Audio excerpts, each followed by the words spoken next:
ามเลยเนาะเอาเปิดจ้าทำไมเนาะที่ว่าเบ้าดังบ่ได้เนาะว่าดังแล้วมืดเอาไปเลย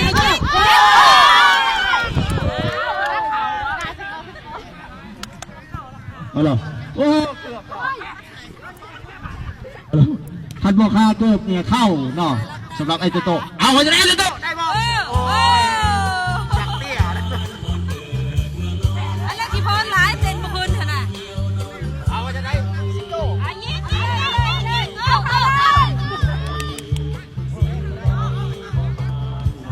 ยืดขาข้างแน่เจ้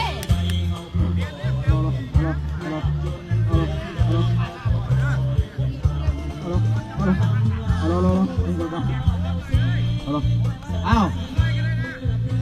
มาเป็นบานตั้งเต้ของทางมหาวิทยาลัยฮานอยทางมหาวิทยาลัยฮานอยนี่ตัวว่า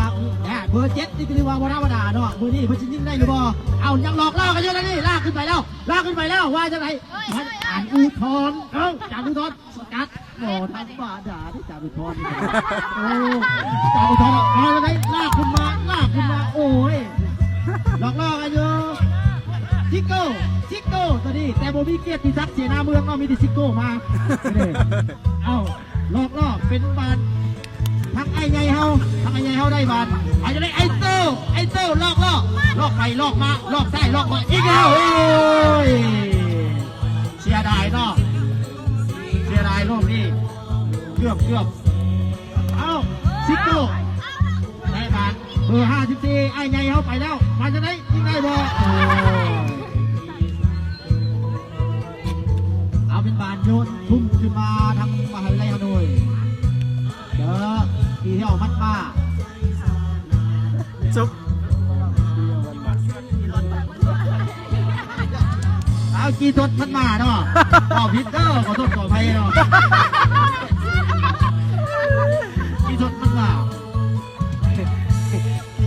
เอาตอนนี้เป็นบานออกหลังเนาะจะเป็นบานเตะแกงหรือว่าเตะมุมเอาเป็นทั้งอาจารย์โตเป็นเปิดเจ้าขึ้นมาโป้ยเสียดายเนาะสูงเกินไปลูกนี่เนาะเอาเป็นบานตั้งเต้หน้าประตูของทั้งมหาวิทยาลัยอีทศพันมาแบบนี้พอพิษแล้วเนาะเอาซิกเกิลเบอร์7ตอกสุดท้ายอุทธรโอ้ยเปิดยาวขึ้นมาพอจะได้ทั้งมาไปแล้วด้วยได้บานลอกต่ออีสดมันมาไปแล้วยิงไกลโอ้เอ๊ะเข้าไปแล้วครับพวกดาวประตูของมหาวิทยาลัยฮานอยมัดเพื่อมุดแทงลงไปแล้ว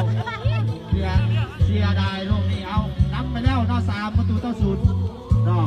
พอจะได้ทั้งมหาวิทยาลัยฮานอยจะตีใครแตกได้หรือเปล่าอาจจะมาเลยนู่นจะได้ที่เนาะ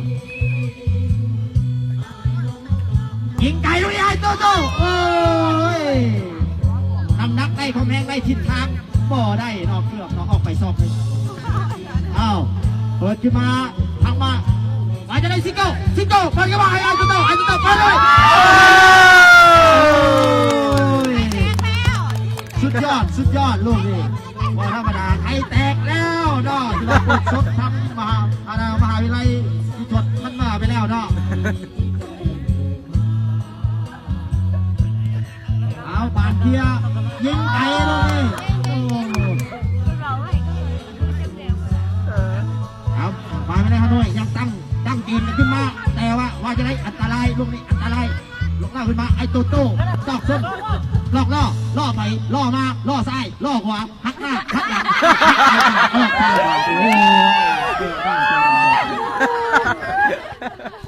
เอาไอ้โตจะได้เปิดว่าเปิดพาให้เบอร์ 9อ้าวเบอร์ 9ส่งคืนว่าจะได้ยังบอกออกเอาออกไปแล้วเอาเป็นบานโยนเอาเคลียร์เข้ามาทางมาไม่ได้ให้น้อยบุกแล้วตอนนี้บุกขึ้นมาแล้วว่าจะได้ทางโรงเรียนที่ทนมันมาก็เปิดเข้ามาว่าจะได้ที่ไกลเอาจากที่เดียวทักเดียวเป็นแทงเลยนะหัวจากประตูทำไปแล้ว4 ประตูต่อ 1เนาะ